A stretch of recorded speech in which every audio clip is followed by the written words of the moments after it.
오늘은 우리가 구약 성경 다니엘서 7장 23절로 28절을 함께 교독하겠습니다. 구약 성경 다니엘서 7장 23절로 28절.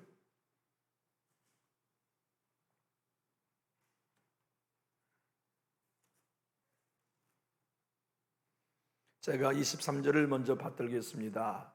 모신 자가 이처럼 이르되 넷째 짐승은 곧 땅의 넷째 나라인데 이는 다른 나라들과는 달라서 온 천하를 삼키고 밟아 부서뜨릴 것이며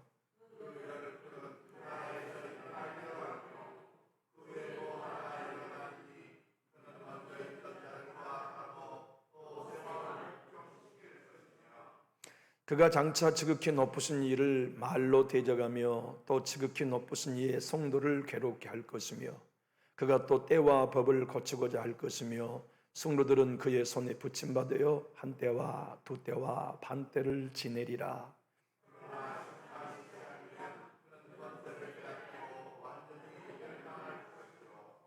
나라와 권세와 온천하 나라들의 위세가 지극히 높으신 이의 거룩한 백성에게 붙임받으리니 그의 나라는 영원한 나라이라. 모든 권세 있는 자들이 다 그를 섬기며 복종하리라. 그 말이 이에 그친지라. 나 다니엘은 중심에 번민하였으며 내 얼굴빛이 변하였으나 내가 이 일을 마음에 간직하였느니라. 아멘. 우리가 알고 있는 바대로 다니엘의 삶은 기적의 연속이었어요. 위기와 환난 속에 던져진 인생이었지만 그는 그곳에서 하나님을 만났고 하나님은 그의 삶을 인도하셨죠. 왕의 포로가 되어서 제단에 올려진 음식을 먹고 자기를 더럽히지 않기 위해 환관장에게 채소만 먹을 수 있도록 부탁했는데 하나님의 기적은 고기를 먹은 다른 소년들보다 더 얼굴이 건강하게 해주신 기적도 경험했고 많은 학생들과 공부했지만 다니엘과 그의 친구들은 10배나 더 지혜로운 기적도 경험했어요. 어디 그뿐이겠습니까? 그의 친구들이 풀무불에 던져줬어도 머리카락 하나 상하지 않는 기적도 경험했고 가장 지혜로운 총리가 되며 지도자가 되었던 것도 하나님을 경험했던 은혜였어요.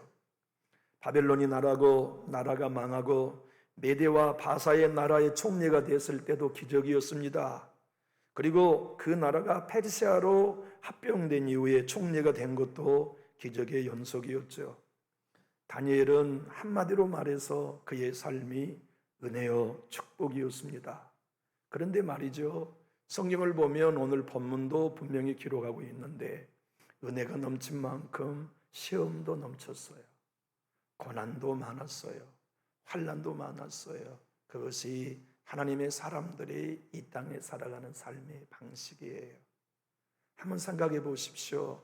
어디 다니엘 뿐이었겠습니까? 구약에 있는 모든 하나님의 사람들은 핍박과 고난을 피해서 살 수 없었어요. 하나님을 더 가까이 만나는 사람일수록 예수님의 은혜를 경험하는 사람일수록 고난은 많았어요. 환난도 많았어요. 아픔도 많았어요. 모함도 많았어요. 오해도 많았어요. 미움도 많이 받았어요. 그렇게 살지 않는 하나님의 사람은 한 사람도 없었어요. 모든 선지자들이 다 그랬죠. 우리 예수님이 그러셨어요. 모든 사도들이 그랬죠. 초대교회 모든 성도들이 그랬습니다. 이 땅에 조국교회가 처음 시작될 때부터 지금껏 예수님께 가까이 나가는 신자는 고난이 가까이 왔어요.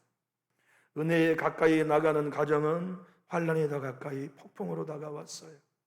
기도하는 자리로 더 가까이 나아가고 예배의 자리에 더 가까이 나갈수록 오해받는 일, 미움받는 일, 그리고 원수 맺는 일들을 많이 경험했단 말이죠.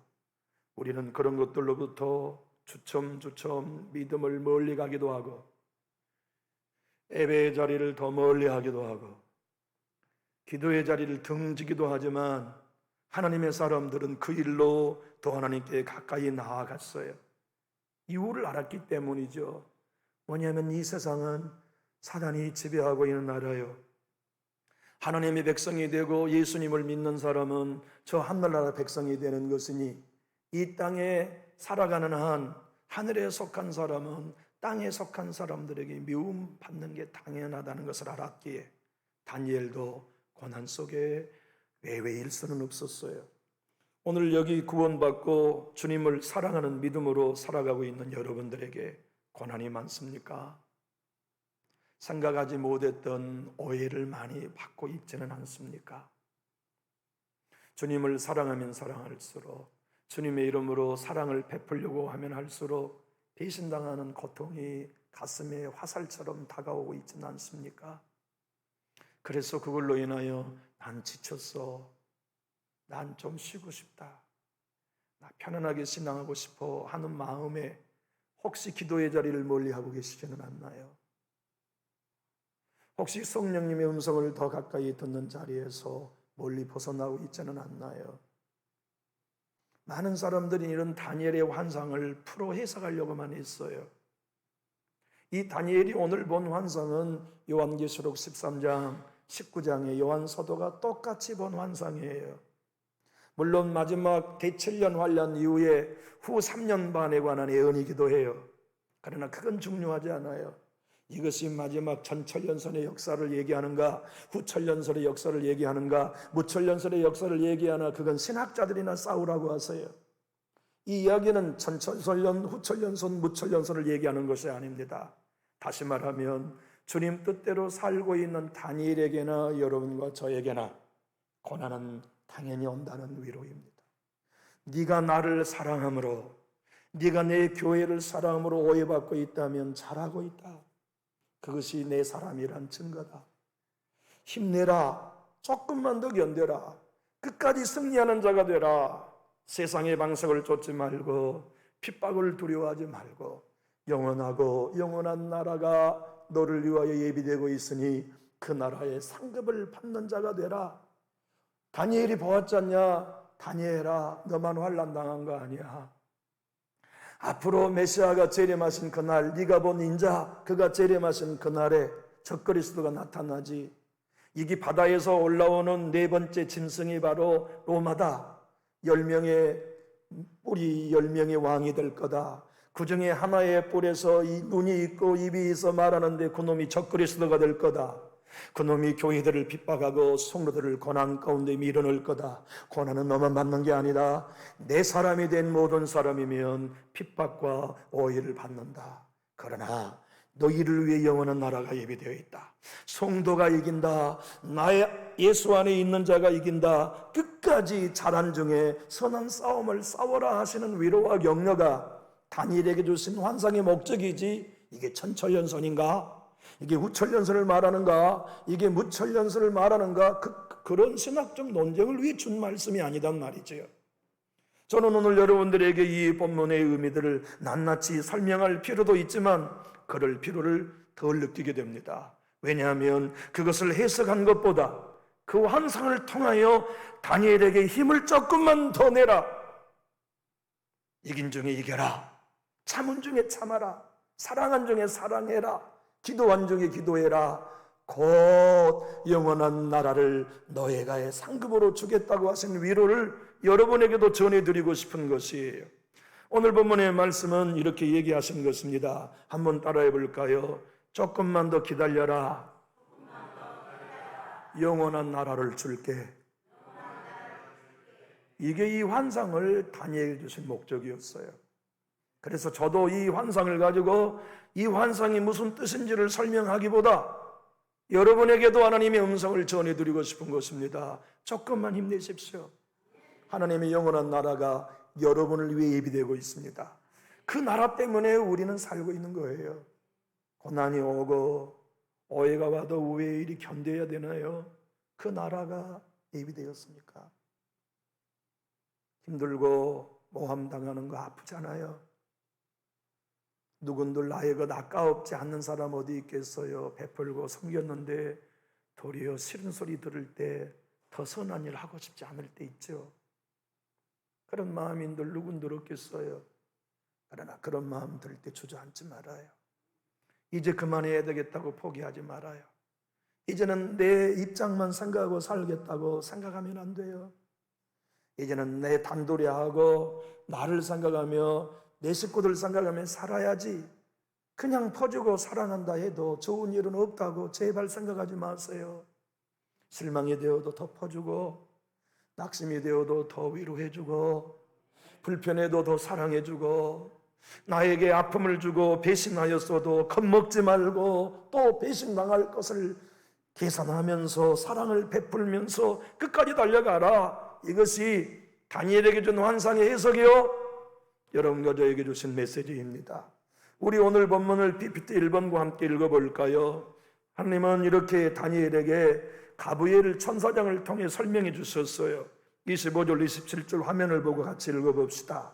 그가 장차 지극히 높으신 이를 말로 대적하며 또 지극히 높으신 이의 성도를 괴롭게 할 것이며 그가 또 때와 법을 고치고자 할 것이며 성도들은 그의 손에 붙임받아 한 때와 두 때와 반 때를 지내리라.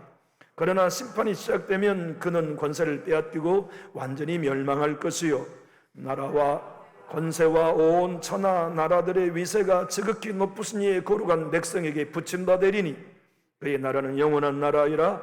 모든 권세 있는 자들이 다 그를 섬기며 복종하리라. 여러분, 이 나라가 반드시 여러분에게 오실 것입니다. 이 모든 하나님의 영광과 권세가 여러분에게 붙임받는 날이 꼭 옵니다. 나는 그것을 믿기에 목사로 사는 게 행복합니다. 나는 그것을 믿기에 여러분들께 설교하는 게 행복합니다. 나는 그것을 믿기에 제 아들도 목회의 길을 가라고 당부한데 안 간다네요. 안 한대. 그래서 제가 네 맘이 네 맘인 줄 아냐 이놈아. 하나님 확 꼬꾸러지게 해주십시오. 메가지를 잡아서 꼬꾸러뜨려 주십시오. 하나님이 만져주시면 사울도 꼬꾸러뜨려 바울로 만드시잖아요. 여러분, 진짜 여러분들에게요 사심 없이 축복하고 싶어요. 이 나라가 여러분의 나라입니다. 이 나라가 있고 이 나라가 여러분의 것으로 준비되어 있기 때문에 끝까지 선한 싸움 싸우라고 주님이 말씀하시는 거예요. 견딘 중에 더 견뎌라. 하나된 중에 더 하나 되어라. 섬긴 중에 더 섬겨라. 베푼 중에 더 베풀어라. 져준 중에 또 져라. 희생한 중에 더 희생해라. 십자가 진 중에 더 죽어라. 주님 따라가는 내 제자의 길을 걸어라. 마태인 노전서는 이렇게 해요. 우리가 옛사람을 문 밖에 놓고 좁은 문으로 들어가야만 하는 이유는 두 사람이 함께 들어갈 수 있는 문이 좁은 문이 아니기 때문이다. 옛사람과 새사람이 함께 들어갈 수 있는 문이 좁은 문이 아니게 옛사람을 밖에 두고 새사람만 들어갈 수 있는 문이 주님이 부르신 좁은 문이다. 사람들은 지치면 포기하기도 하죠. 주님은 다니엘에게 말씀합니다. 넷째 짐승 무섭지? 예. 그 짐승이 바다에서 나갔다는 얘기는 땅에 있다는 얘기다. 그 얘기는 그 나라가 전 세계를 삼켜도 그 나라의 위세는 하늘에 못 미쳐. 그 나라는 땅에 있는 나라에 지나지 않아. 네가 얻게 될 나라는 하늘에 있는 나라다는 위로를 주신 거예요. 성도 여러분들과 저는 펄짝 뛰어서 강을 못 건넙니다. 저도 여러분도 우리가 만난 고난의 강을 훌쩍 뛰어 못 넘어갑니다. 그 얘기는 고난 오면 만나야 한다는 얘기예요. 아픔이면 우리는 통과해야지 결코 면제받지 않아요. 오해받을 때 기도 막히는 건 여러분만도 아닙니다. 미움 받는 경우에 자유스럽지 못한 건 여러분만의 문제가 아닙니다. 구약의 모든 선지자들이 그랬고 다니엘이 그랬고 내 주님이 그러셨어요. 우리 주님이 친히 천사장을 보내서 다니엘에게 설명합니다. 너 한 왕이 나서 지극히 높으신 이를 대적하는 그 왕이 누군 줄 아냐? 모르겠는데요. 장차 그놈이 적그리스도다. 그놈이 하나님을 비방하고 내가 신이니 나를 믿어라 라고 성도들을 유혹하고, 내가 잠시 그 성도들을 그놈 적그리스도와 이 땅의 세상의 핍박으로 붙일 때 내가 내 성도를 미워서 붙이겠냐? 내가 내 성도들을 고난 가운데 미워서 내버려 두겠냐? 내가 남존육교회와 내 백성들을 내가 사랑하지 않아서 그들로 환난과 핍박과 오해 가운데 내버려 두겠냐? 아니다.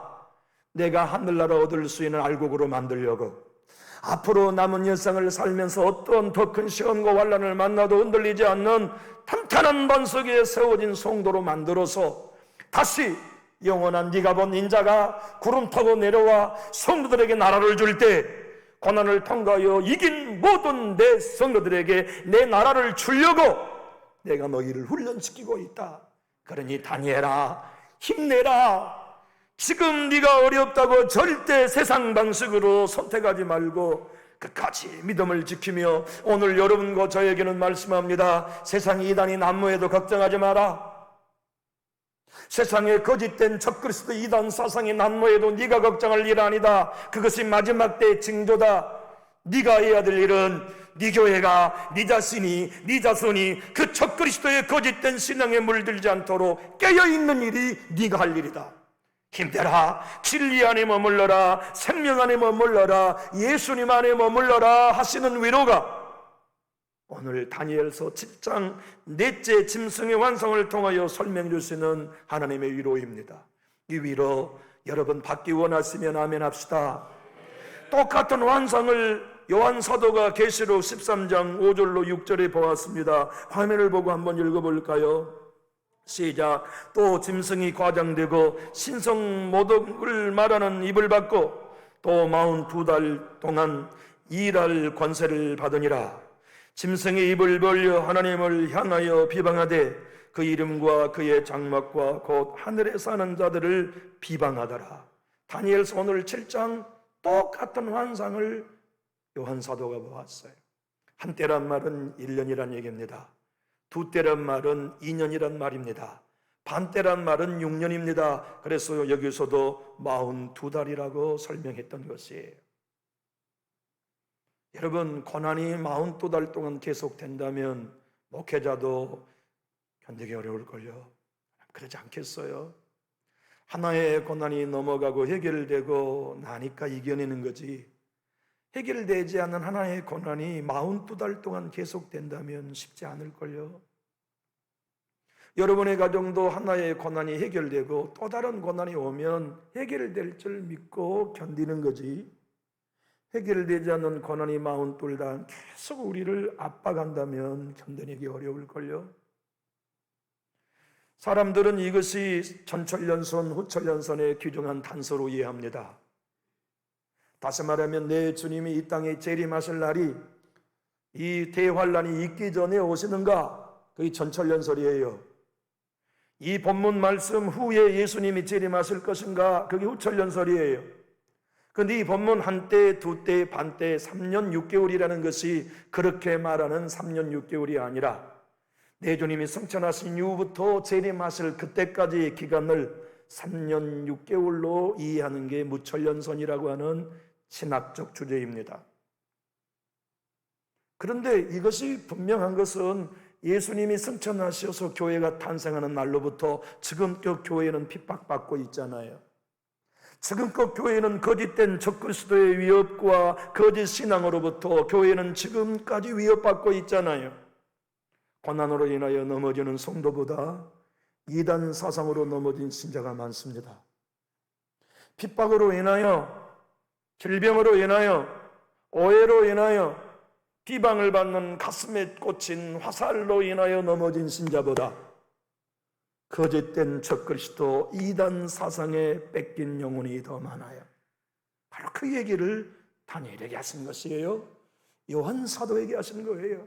그리고 오늘 또 우리에게 말씀합니다. 남전역 교회는 깨어 진리 안에 있어야 한다. 어떤 경우에도 구원자는 예수 한 분이라는 걸 잊지 마라.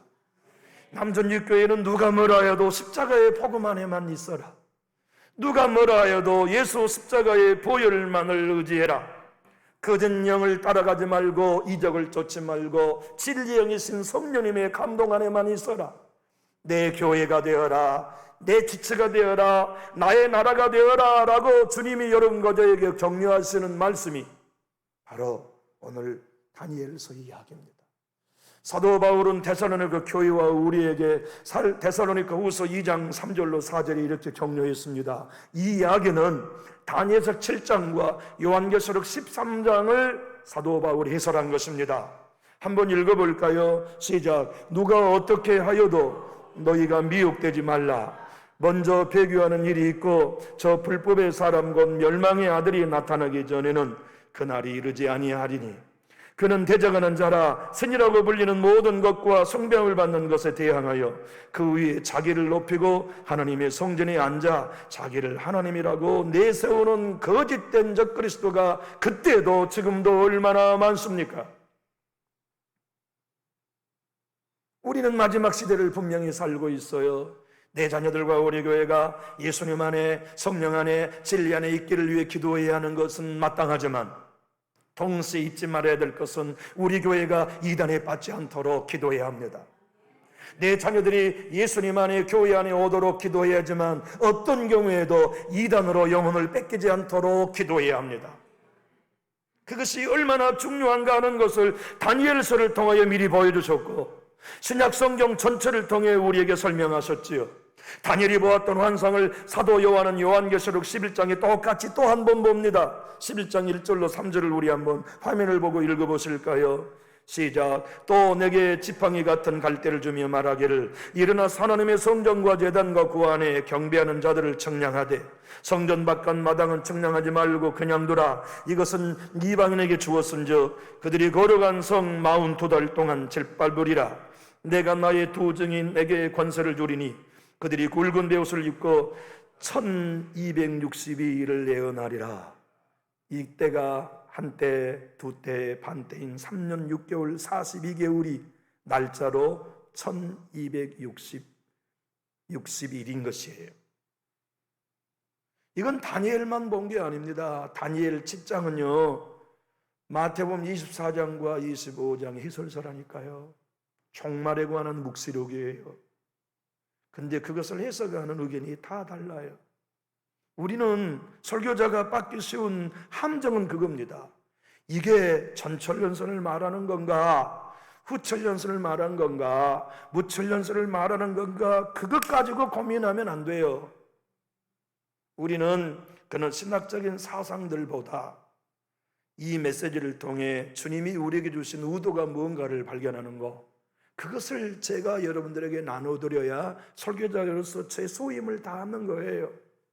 우리는 분명 지금 고난의 때를 한때, 두때, 반때를 지나가고 있어요. 그러지 않나요? 우리의 삶 속에 어느 가정이 아픔 없이 지금 신앙하고 있는 가정이 있습니까? 다 한때, 두때를 지나고 있어요. 아이고, 내가 이럴 줄 알았더라면 교회를 처음부터 안 나갔으면 좋았을 뻔했다는 생각 여러분 안 드나요? 어려움이 오면 그런 생각 들려요. 고난이 오면 그런 생각 온다고요. 웃은 분이 3분이나 계셔서 그런 모양이네요. 예. 그런데 여러분, 예수 믿고 고난받는 일이 여러분과 저에게 절대로 버거운 일만은 아니에요. 그 일이 왜 축복이 되느냐? 그 일 너머에 영원하고 영원한 나라가 여러분과 저를 위하여 예비되어 있으니 기꺼이 가는 거예요. 그래서 쉬운 성경은 오늘 다니엘서 7장 25절과 27절을 이렇게 번역하고 있어요. 이 왕은 지극히 높으신 하나님께 대항하며 하나님의 백성을 해치고 죽일 것이다. 또 그가 이미 정해진 때와 법을 고치려 할 것이다. 하나님의 백성이 그 소나기에 들어 3년 반을 지내야 한다. 한때, 두때, 반때를 그렇게 설명해 주고 있어요. 교우 여러분, 때로 하나님은 저를 사랑하시지만 다니엘이 본 환상처럼 적그리스도와 고난의 손에 우리를 붙이기도 하세요. 왜 안 하십니까? 그 아픔으로 흔들리지 않는 믿음의 자녀 만드시려고. 그 오해받는 비난으로 인하여서 더 이상 앞으로 써지지 않는 굳센 믿음의 자녀로 훈련시키시려고 수많은 불화살을 맞는 맹비난 아프죠? 그러잖아요. 천정하지 못하고 무시받는 기분을 받을 때 그 비열함이 어디 여러분만이 것이겠어요? 어디 목회자에게만 오는 모멸감이겠어요? 우리 주님도 받으셨고 모든 선지도 받았고 다니엘도 받았어요. 저놈 죽여야 되겠다. 저놈 죽이지 않게는 먹지도 마시지도 않겠다고 하는 총리들과 관료들이 다니엘이 성실하게 살아가면 살아갈수록 흠을 잡으려 할 때 이놈들 내가 이제는 안 참아 하는 마음이 다니엘에겐들 없었겠어요? 참아도 참는 것도 이거 유분수지. 내가 이제 더 이상 안 줘. 이번에는 내가 가만히 안 있겠어. 이런 생각이 여러분 다니엘에게는 안 들겠어요? 그런 다니엘에게나 여러분과 저에게 주님이 하신 말씀이 이거예요. 그러지 마. 나 참을 만큼 참았다고 말하지 마라. 나 할 만큼 했어라고 말하지 마. 잊어버려. 그리고 오늘 처음 참을 것을 만났다고 말하며 참아라. 오늘 처음 십자가 죽은 것처럼 나는 더 이상 못 죽어 하지 말고 또 죽어라. 끝까지 죽어라. 끝까지 승리해라. 끝까지 십자가 짊어지러 가라. 그래야 내 나라 너에게 상속할 수 있다. 우리 주님은 여러분과 저에게 분명히 팔복 중에 마지막 복을 이렇게 말씀하셨어요. 마태복음 5장 10절로 12절에 의를 위하여 박해를 받는 자는 복이 있나니 천국이 그들의 것임이라. 나로 말미암아 너희를 욕하고 박해하고 거짓으로 너희를 거스려 모든 악한 말을 할 때에 너희에게 복이 있나니 기뻐하고 즐거워하라. 하늘에서 너희 상이 큼이라. 너희 전에 있던 선지자들도 이같이 박해하였느니라. 고난과 박해 없이 주님을 따라가는 사람은 역사상 한 사람도 없었어요. 그리고 여러분과 제가 주님 따라 충성하고 주님의 교회를 받들어 헌신하고 절대 좋은 소리 못 들어요. 오해받아요. 발등에 토끼 찍힘을 당해요. 자존심이 상하는 일도 많나요? 그때 여러분, 저나 여러분이나 제발 이런 생각하시면 안 돼요. 너무너무 아프다. 나 두 번 다시 이런 아픔 견디고 싶지 않다. 그러니 저 뒤에서 조용히 예배해야겠다. 제발 그러지 마세요. 적당한 선에서 교회의 관계를 유지하면서 아프지 않을 만큼, 욕먹지 않을 만큼 큰 헌신도 할 것도 없고 큰 십자가 질 것도 없고 앞장설 것도 없고 남들처럼 가방 들고 왔다가 예배 끝나고 가서 교회에 관여하지도 말고 뭐라고 내가 아파하면서 신앙생활해. 내가 왜 싫은 소리 들으면서 신앙해야 돼? 라고 제발 생각하지 마세요. 더 큰 아픔이 있다 해도 나는 주의 교회 세우리라. 더 큰 비난을 받는다 해도 저 하늘나라 낙원이 내게 있으니 나는 더 앞장서리라. 좋은 소리 듣지 못하여도 주님 따라가리라. 주님 승리하며 걸어가리라. 그거 저도 붙들어야 하고 여러분도 붙드셔야 해요. 그렇게 살아가도록 하나님이 이 완성을 통하여 다니엘에게 말씀합니다. 이것들 한번 손봐줘야 되겠어라고 말하지 마. 너를 죽이기 위하여서 왕을 속이며 조소를 꾸며도 대적하지 말아라. 여기 90대기 다대롱 너 이기고 왔는데 이번에도 쳐줘라. 이번에도 희생해라. 하나님의 나라를 얻기 위하여 끝까지 나의 방법으로 네 인생을 살아라 하시는 위로와 격려를 주님이 다니엘에게만 하고 계신 게 아니에요. 여러분에게 하고 계세요. 저에게 하고 계세요. 송태근 목사님 그러므로 계도 남마 다니엘서에서 이렇게 말씀합니다. 다니엘에게 보여준 영원한 나라는 예수를 믿는 우리들을 위하여서 예수께서 재림하실 때 가지고 오실 하나님의 나라를 보여준 환상이라고요. 여러분, 하나님의 나라가 하늘에서 이 땅에 내려올 걸 여러분 믿으시면 큰 소리로 아멘 하실까요? 그 나라 때문에 여러분 예수 믿고 계시면 더 큰 소리로 아멘 합시다. 우리 이 땅의 것 하나도 못 갖고 갑니다. 하나도 못 갖고 갑니다. 이 땅의 것 옷 한 벌 못 갖고 갑니다. 그러나 주님의 이름으로 영무금에서 베푼 거 하늘나라에서 내 상으로 내려올 거예요. 오해받으면서 섬긴 거 하늘나라에서 내 멸류관으로 내려올 거예요. 희생하면서 눈물 흘리면서 고난당하면서 욕먹으면서 사랑의 길을 걷고 좁은 길을 걷고 십자가의 길을 걸어가는 여러분과 저에게 하늘나라가 상속받으러 내려올 거예요. 그것을 믿는 사람이 여러분 아닙니까? 그것을 믿는 사람이 예수쟁이 아닙니까? 그것을 믿기 때문에 저도 목회하는 거 아닙니까? 사랑하는 나의 교우여, 어떤 어려움과 시험이 와도 이제 여기까지라고 말하지 마십시오. 다시 처음부터 시작합시다. 다시 처음부터 일어서요. 그리고 내 주님 앞에 당당히 서는 그날이 오기까지 또 일어나서 예수 따라가고, 또 일어나서 기도하며, 또 일어나서 성령 안에 거하고, 또 일어나서 진리 안에 거할 수 있기를 바라요. 사도 바울은 여러분과 저에게 이렇게 로마서 8장 17절과 고린도서 12장 10절에서 격려합니다. 자녀이면 또한 상속자, 곧 하나님의 상속자요 그리스도와 함께한 상속자니 우리가 그와 함께 영광을 받기 위하여 고난도 함께 받아야 할 것이니라. 또한 말씀합니다. 그러므로 내가 그리스도를 위하여 약한 것들과 능력과 핍박과 박해와 고온고를 기뻐하노니 이는 내가 그때에 강함이라. 교회 여러분, 고난을 만날 때 우리 약하다고 주님께 말합시다. 주님, 나는 이 고난 이번에도 내 힘으로는 못 이겨요. 주님 힘 주셔야 합니다. 이번에 내가 가슴에 불화살을 또 맞았어요. 너무 아파요. 나 못 일어날 것 같아요. 나 번아웃 됐어요. 나 이렇게 약한데 주님 어떻게 하면 좋아요? 그때 하나님이 우리를 강하게 하십니다. 주님의 강함을 우리에게 덮어주시고 그 강함이 여러분과 저의 힘이 되며 천국까지 갈 수 있는 자양분이 되게 해주시죠. 교회 여러분, 마지막 때에 적당한 신앙이 넘어지는 길입니다. 마지막 때 어떤 경우에도 우리 교회는 진리를 쫓아야 해요. 복음의 원색적인 복음을 제가 증거해야 하고, 여러분은 이 마지막 시대의 원색적인 복음에 환호해야 돼요. 왜냐하면 첫 그리스도는 지금도 수많은 거짓된 시상과 미지근한 신앙들로 여러분과 저와 교회를 넘어뜨리도록 일하고 있기 때문에 그래요.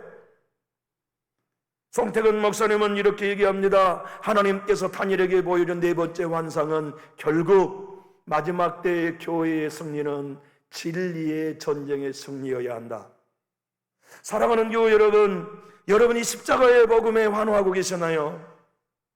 십자가에 내가 죽고 예수로 살아야 한다는 이 복음이 진짜로 여러분에게 감격이 되고 있나요?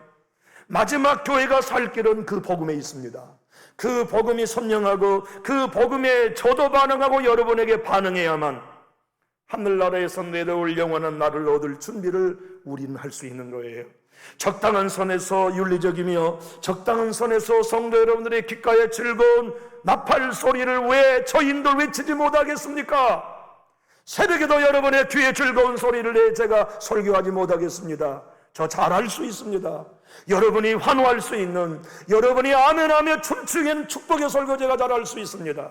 위로하고 격려하는 설교를 제가 잘할 수 있습니다. 그러나 그렇게 하면 여러분 다 죽이는 거니까, 그렇게 하면 진리 안에서 여러분 모두 벗어나게 하는 것임을 아니까 제가 거짓스럽게 여러분이 불편해하는 분이 있다는 걸 알면서도 십자가의 복음을 전하는 것입니다. 진리의 전쟁이 마지막 여러분을 지킬 수 있어요. 복음만이 우리 교회를 마지막 하늘나라가 이 땅에 재림하실 때 모든 성도가 소유할 수 있도록 안내할 수 있습니다. 주님은 그러므로 이렇게 친히 저와 여러분에게 마태복음 24장에서 말씀했습니다. 우리 좀 길지만 다 같이 마지막 시대에 다니엘서와 요한계시록을 읽는 우리에게 격려하신 주의 음성으로 읽어보겠습니다. 예수께서 감람산 위에 앉으셨을 때에 제자들이 조용히 와서 이르되 우리에게 이르소서 어느 때에 이런 일이 있겠사오며 또 주의 임하심과 세상 끝에는 무슨 징조가 있사오리까? 예수께서 대답하여 이르실 때 너희가 사람의 미혹을 받지 않도록 주의하라. 많은 사람이 내 이름으로 와서 이르되 나는 그리스도라 하여 많은 사람을 미혹하리라. 난리와 난리 소문을 듣겠으나 너희는 삼가 두려워하지 말라. 이런 일은 있어야 하되 아직은 끝은 아니니라. 민족이 민족을, 나라가 나라를 대적하여 일어나겠고 곳곳에 기근과 지진이 있으리니 이 모든 것은 재난의 시작이니라. 그때 사람들이 너희를 환난에 넘겨주겠으며 너희를 죽이리니 너희가 내 이름 때문에 모든 민족에게 미움을 받으리라. 그때 많은 사람이 실족하게 되어 서로 잡아주고 서로 미워하겠으며 거짓 선지자가 많이 일어나 많은 사람을 미워하겠으며 불법이 성함으로 많은 사람의 사랑이 식으리라. 그러나 끝까지 견디는 자는 구원을 얻으리라. 이 천국 복음이 모든 민족에게 증언되기 위하여 온 세상에 전파되리니 그제야 끝이 오리라. 여러분, 우리 주님이 재림하신 날이 우리의 전쟁의 끝입니다. 충성의 끝입니다. 믿음을 지키며 사랑해야 할 끝입니다. 그 이후에는 우리에게는 영원한 나라만 주어질 것입니다. 나의 사랑하는 교회 여러분, 자란 중에 끝까지 이깁시다. 어떤 시험과 어려움이 와도 주저앉지 말고 저 천국을 향하여 저랑 같이 진리 안에서 달려가기로 작정되셨다면 우리 크게 아멘 하실까요? 기도하겠습니다.